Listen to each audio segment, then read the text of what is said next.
Bismillahirrahmanirrahim. Assalamualaikum warahmatullahi wabarakatuh. Saya Fahmi Idris Hibatullah, mahasiswa Sekolah Tinggi Ilmu Ekonomi Surakarta. Di sini saya akan mempresentasikan hasil skripsi atau penelitian saya. Yang skripsi saya berkaitan tentang di bidang properti. Kemudian tema skripsi yang saya ambil yaitu tentang pengaruh profitabilitas dan solvabilitas terhadap nilai bisnis perusahaan properti dan real estate yang go public di Bursa Efek Indonesia periode 2008 sampai 2018. Kenapa saya sendiri mengambil judul tersebut? Karena kebetulan pekerjaan saya di bidang properti. Dan ketika saya amatin dari penelitian-penelitian yang lainnya bahwa properti adalah salah satu sektor usaha, salah satu sektor investasi yang diminati oleh para investor. Dikarenakan para investor sendiri itu dapat menginvestasikan properti, dapat membeli atau berinvestasi properti baik itu dengan menggunakan uang pribadi maupun dengan uang orang lain. Kemudian di bidang properti juga para investor itu akan mendapatkan capital gain. Capital gain itu adalah keuntungan yang cukup besar karena kenaikan dari properti dari setiap tahun khususnya ada di Indonesia itu cukup besar, cukup tinggi ya, untuk kenaikan kenaikannya itu cukup besar. Kita bisa lihat sebagaimana yang telah diinformasikan, saya baca di kompas.com, itu kita lihat pada tahun 2019 kuartal pertama itu kenaikan properti itu berbeda dengan lebih rendah daripada kuartal keempat pada tahun 2018. Jadi kuartal pertama 2019 itu lebih tinggi, yaitu kenaikannya sampai 23,77% kenaikannya daripada kuartal sebelumnya. Berarti kuartal ketiga di tahun 2018 itu min 5,77% kalau nggak salah, jadi lebih rendah. Jadi memang persentase setiap tahun naiknya itu di properti itu adalah sampai 10,55% untuk setiap tahunnya, yaitu tadi. Kemudian kebutuhan properti sendiri khususnya ada di Indonesia ya, itu setiap tahun semakin meningkat karena dilihat dari populasi manusia atau perkembangan masyarakat yang ada di Indonesia itu semakin bertambah, dan secara otomatis kebutuhan untuk tempat tinggal itu tidak bisa dihindari. Dan inilah yang menjadi sebuah peluang yang ditangkap oleh para developer, para pengusaha untuk mengembangkan bagaimana nilai jual pada perusahaan-perusahaan properti itu akan semakin meningkat dan akan dilirik para investornya. Jadi seperti itu.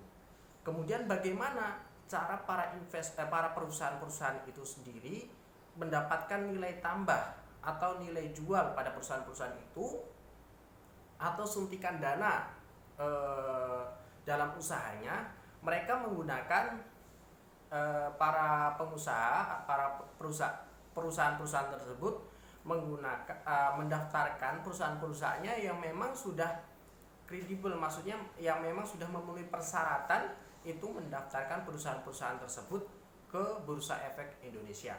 Tetapi sebelum mendaftarkan ke Bursa Efek Indonesia, pastinya perusahaan-perusahaan itu sudah memenuhi kriteria-kriteria yang telah ditentukan oleh Bursa Efek Indonesia itu sendiri. Kemudian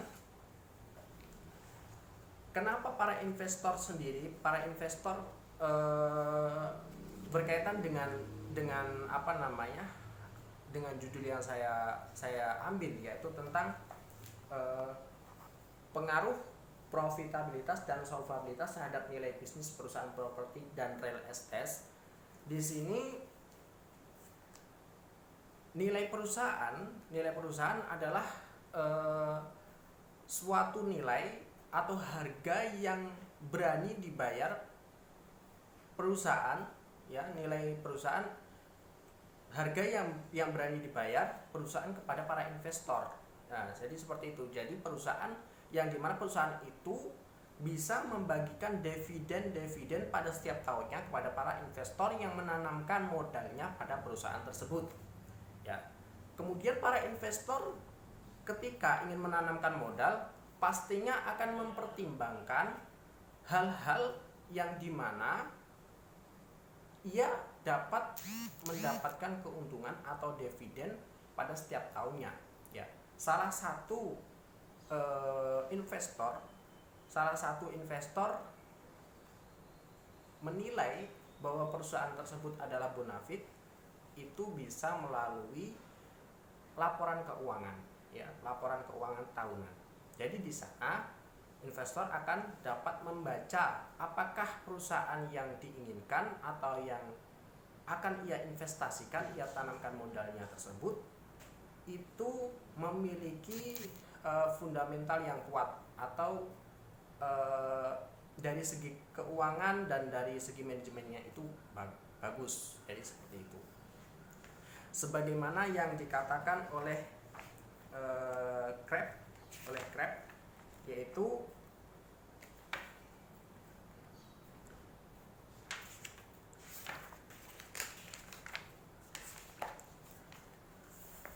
fundamental analysis is an examination of corporate accounting report to assess the value of company that investor can ask to analysis of company stock price. Jadi seorang investor itu dapat menganalisis atau melihat itu dari segi akuntingnya, dari segi laporan keuangannya. Nah, dari situlah investor akan dapat mengetahui harga saham yang dijual dari tiap-tiap perusahaannya. Jadi faktor fundamentalnya, ya, jadi dari laporan keuangan dan laporan akunting itulah menjadi faktor fundamental para investor menilai apakah harga saham itu layak dibeli atau tidak. Itu menurut Krab pada tahun 2023. Kemudian dari situlah saya sendiri mengambil judul skripsi saya tentang pengaruh solvabilitas dan profitabilitas pada perusahaan properti itu. Kemudian bisa dilihat juga kalau kita lihat tentang dividen, yaitu tentang bagaimana pada tahun 2018 PT Lippo Karawaci, ya, itu ada di Tangerang, ya, ada di Tangerang, itu meluncurkan obligasi senilai 75 juta USD, ya, 75 juta USD dengan bunga 9,625%. 9,625% itu per tahun, ya, per tahun. Jadi per tahun nanti dibagi per bulan itu berapa. Itu jatuh tempo pada tahun 2020. Nah, hal tersebut itu ketika perusahaan Lippo Karawaci itu mengeluarkan obligasi senilai 75 juta USD, ya, itu akan dipengaruhi oleh hutang jangka panjang dan jangka pendeknya. Jadi seperti itu. Nah, kemudian penelitian saya juga itu didukung dari penelitian sebelumnya, seperti penelitian Silaban dan Purnawati pada tahun 2016 dan Afriani dan kawan-kawan, yaitu tentang bahwa semakin tinggi nilai profitabilitas sebuah perusahaan, maka semakin tinggi pula arus kas pada perusahaan tersebut. dari situ, dari penelitian-penelitian sebelumnya, maka saya mengambil judul untuk skripsi ini yaitu tentang pengaruh profitabilitas dan solvabilitas terhadap nilai bisnis properti dan real estate yang go public pada periode 2008 sampai 2018. Kemudian rumusan masalah dari penelitian saya yaitu ada 3. Yang pertama yaitu bagaimana pengaruh profitabilitas terhadap nilai bisnis properti dan real estate yang terdaftar di Bursa Efek Indonesia pada periode 2008 sampai 2018.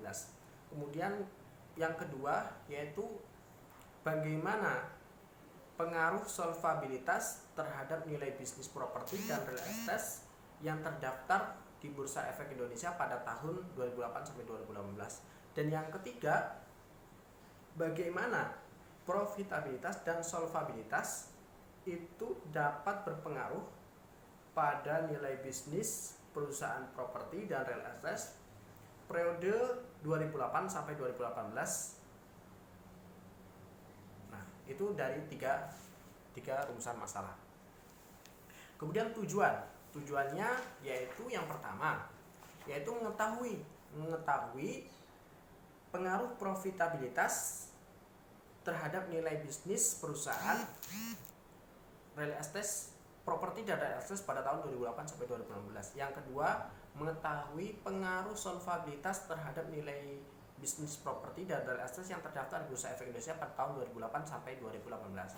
Kemudian yang ketiga, mengetahui secara serentak, maksudnya mengetahui secara bersama-sama pengaruh dari profitabilitas dan solvabilitas yang terdaftar di Bursa Efek Indonesia pada tahun 2008 sampai 2018. Jadi itu tujuan dari skripsi atau penelitian dari saya. Kemudian untuk manfaatnya secara teoritis yaitu agar penelitian saya itu dapat bermanfaat dan membuka wawasan bagaimana ketika seorang investor akan menginvestasikan modalnya terhadap perusahaan tersebut. Ya, seperti itu. Kemudian untuk para investor sendiri, bagaimana para investor itu bisa secara bijak mengambil keputusan ketika ingin berinvestasi pada suatu perusahaan.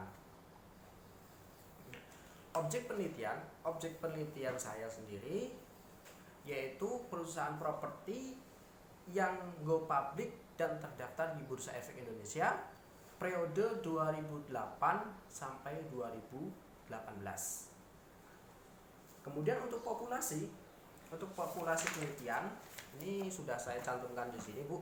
Jadi populasi penelitiannya sudah saya cantumkan.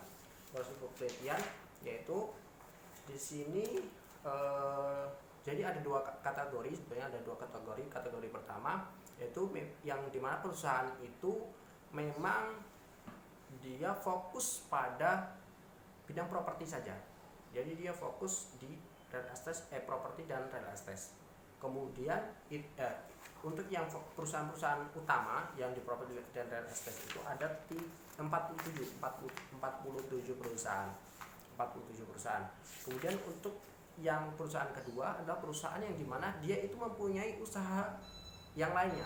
Jadi dia mempunyai usaha di bidang lainnya, tetapi juga berkecimpung atau bergerak di properti. Ya, contohnya Armidian Karyatama atau Bakti Agung Propertindo itu punya usaha di lainnya, tetapi dia bergerak di properti. Ini ada 34 perusahaan. Jadi total itu sekitar 80 ya 81 perusahaan 81. Nah, itu. Kemudian dari ke-81 perusahaan itu sendiri ketika sudah kita cek laporan-laporan keuangannya, kita cek dari kriteria kita lihat dari 81 perusahaan itu kita mempunyai karakteristik untuk mengambil sampel penelitian itu. Yang pertama yaitu perusahaan yang terdaftar di Bursa Efek Indonesia tahun 2008 sampai 2018 dalam kelompok industri properti yang menerbitkan laporan tahunan atau annual report berturut-turut, jadi berturut-turut periode 2008 sampai 2018. Itu untuk karakteristik yang pertama.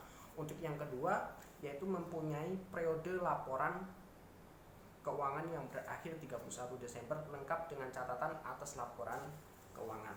Kemudian yang ketiga, perusahaan properti dan real estate yang menggunakan rupiah sebagai mata uang. Jadi laporannya itu menggunakan mata uang rupiah. Jadi yang menggunakan mata uang dolar kita tidak mencantumkannya. Kemudian yang keempat, perusahaan properti dan real estate yang telah menyampaikan kelengkapan data berupa laporan keuangan berturut-turut pada 2008 sampai 2018. Dari keempat kriteria tersebut, dari populasi tadi sekitar 81, kita mengambil sampel penelitian itu sebanyak 37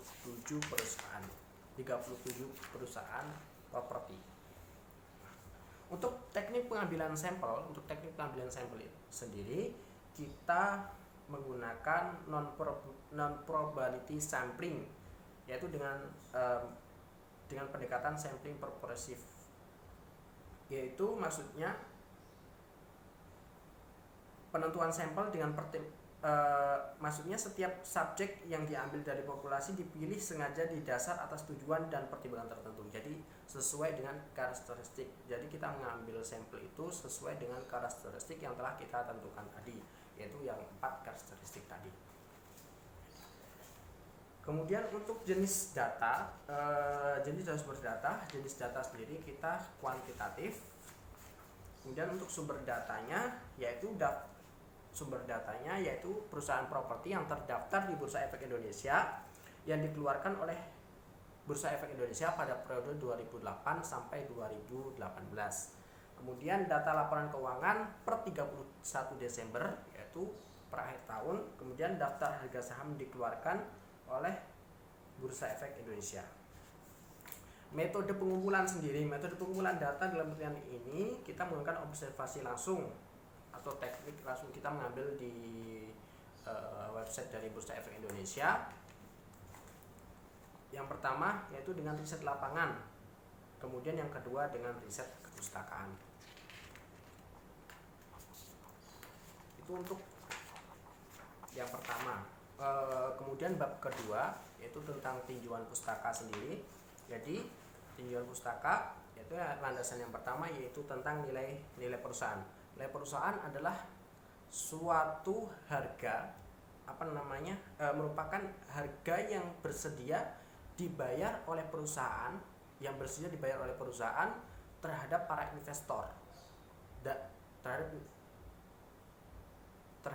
investor, yaitu bagaimana dengan perusahaan tersebut membagikan dividen pada investor tersebut pada akhir tahun biasanya, pada akhir tahun.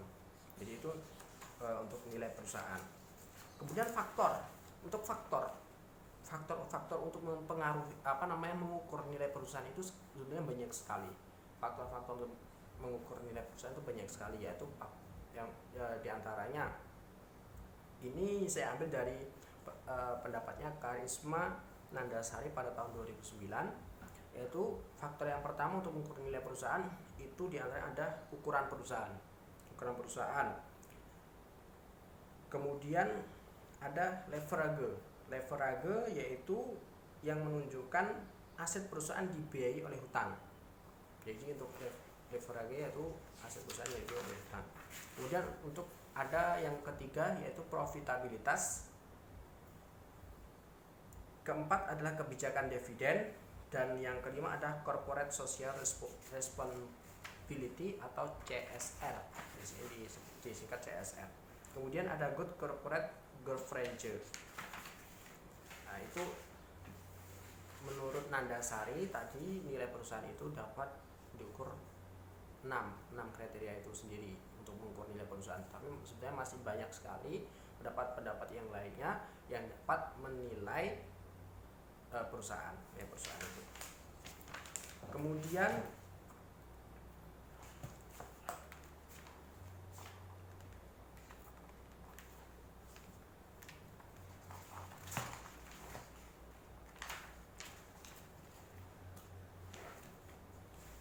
perusahaan properti dan real estate ya, untuk pengertiannya sendiri, perusahaan properti dan real estate adalah suatu usaha, jadi suatu usaha yang dimana usaha tersebut itu bergerak di bidang properti, pengembangan, pengadaan atau pengembangan kawasan perumahan atau pengadaan unit-unit klaster perumahan.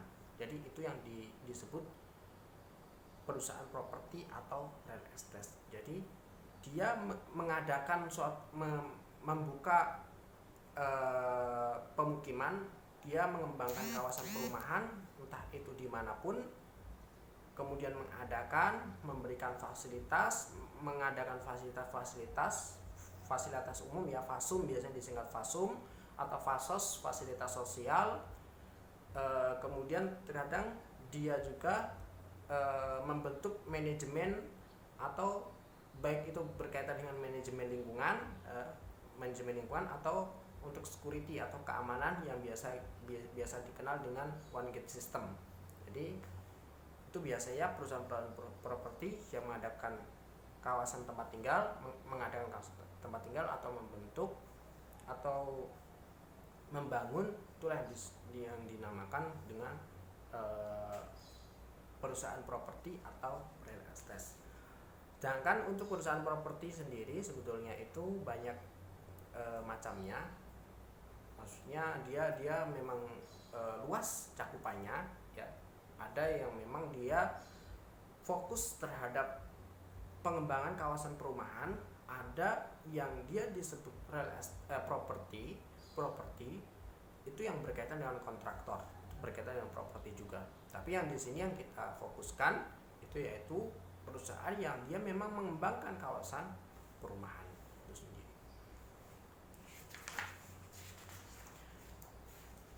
Nah, untuk penelitian terdahulu sendiri kita didukung oleh penelitian dari Kashmira Sociality Room tahun 2016, yaitu dengan judul pengaruh return on asset, rasio likuiditas, dan rasio solvabilitas terhadap nilai perusahaan dengan pengungkapan corporate social responsibility atau CSR.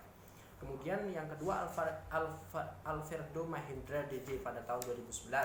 Penelitian ini dilakukan pada tahun 2011 berjudul pengaruh kinerja keuangan terhadap nilai perusahaan, kebijakan dividen sebagai variabel moderating pada perusahaan manufaktur di Bursa Efek Indonesia.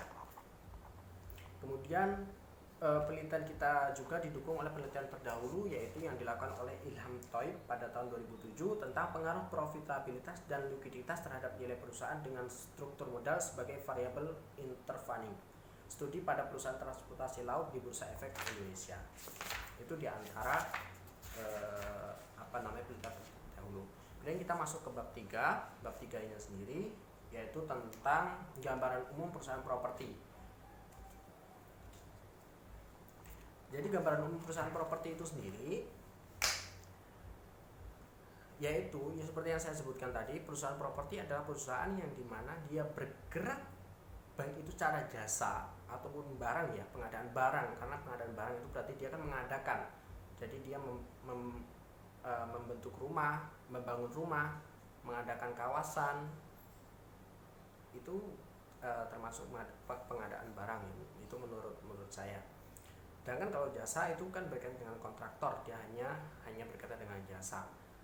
Jadi yaitu perusahaan yang mengadakan baik dia bentuknya jasa atau barang, yang mengadakan kawasan perumahan, atau bisa juga yang berbentuk strata titel. Strata titel itu semacam apartemen. Nah, apartemen itu kan kita tidak bisa sebut dengan kawasan perumahan karena dia strata titel naik ke atas, itu strata titel. Nah, itulah ya perusahaan-perusahaan properti yang dinamakan dengan perusahaan properti. Untuk pengembangan sendiri, untuk luas pengembangan sendiri itu dari tiap-tiap perusahaan itu berbeda-beda. Kalau seperti kita lihat Ciputra, mungkin dia ketika pengembangan atau pembentukan suatu kawasan perumahan itu akan sangat besar, akan sangat luas, itu akan sangat luas. Tapi konsep kemudian harga yang ditawarkan, fasilitas yang ditawarkan akan berbeda dengan perusahaan-perusahaan yang mungkin nilai jualnya masih di bawah seperti miliknya Ciputra. Mungkin banyak sekali sih developer-developer yang ada di Indonesia yang memang dia belum terdaftar di Bursa Efek Indonesia. Dia masih bersifat mandiri, dan biasa pembiayaan juga mandiri ya. Itu kawasannya biasanya dibentuk itu sistem klaster. Jadi sistem klaster, konsep klaster yaitu dia biasanya perusahaan itu membentuk kawasan perumahan hanya dengan dua deret rumah aja, atau satu jalur. Nah, itu masih sistem klaster, atau dua jalur itu masih sistem klaster. Tapi kalau sudah lebih dari itu sampai 100 unit, 200 unit itu sudah sistem kawasan yang dibentuk. Itu biasanya membutuhkan 2 hektar, 3 hektar untuk tanahnya sendiri. Kalau sistem klaster itu 1000 meter persegi atau 1500 itu udah bisa kita bentuk sistem klaster dengan mungkin 15 unit atau 10 unit rumah. Jadi seperti itu. Nah, untuk perusahaan yang kita ambil seperti yang sudah saya sebutkan tadi, perusahaan-perusahaan itu yang ada terdaftar di Bursa Efek Indonesia. Di Bursa Efek Indonesia untuk sampel penelitian itu jumlahnya 37 perusahaan yang kita ambil untuk sampelnya. Kemudian untuk pembahasan ya statistik deskriptifnya yang ada di sebelah kanan saya, dari mana saya mendapatkan data-data ini, laporan data keuangan perusahaan itu dari laporan-laporan keuangan kuartal keempat atau akhir tahun, annual report yang dikeluarkan oleh tiap-tiap perusahaan pada tiap tahunnya. Jadi ada 37 perusahaan di sini. Kemudian dari situ kita buat kita mapping ya, kita buat tabulasi data dari laporan keuangan itu sendiri. Kita telah buat tabulasi data yang saya lampirkan di paling akhir dari skripsi saya, di lampiran kedua. Di sini sudah dibuat tabulasi data ini dengan jumlah 407 tabulasi data. Di sini sudah disebutkan price book value PBV, net profit margin NPM, sama debt equity ratio, sama debt equity ratio. Nah, ini ada tiga rasio keuangan yang kita gunakan. Price book value ini untuk mengukur nilai perusahaan sendiri, kemudian NPM sama debt. Nah, ini untuk rasio yang kita gunakan 407. Kenapa 407 ini? Karena kita kan 37 perusahaan. Kalau 407 itu untuk penghitungan, kita kan hitungan periode berarti kita tidak bisa menghitung 10 tahun, Bu. Nggak bisa menghitung 10 tahun, tetapi kita hitungannya 11 tahun. Karena periode 2008 sampai 2018 itu kan 10 tahun, kalau hitungannya 10 tahun. Tetapi kita melihat berarti hitungannya dari 2007 karena kita hitung dari 2008, periode 2008. Jadi laporan yang 2007 kan masuk periode yang 2007. Jadi 11 tahun. Jadi 407 itu dibagi 11 itu jadi 47 perusahaan.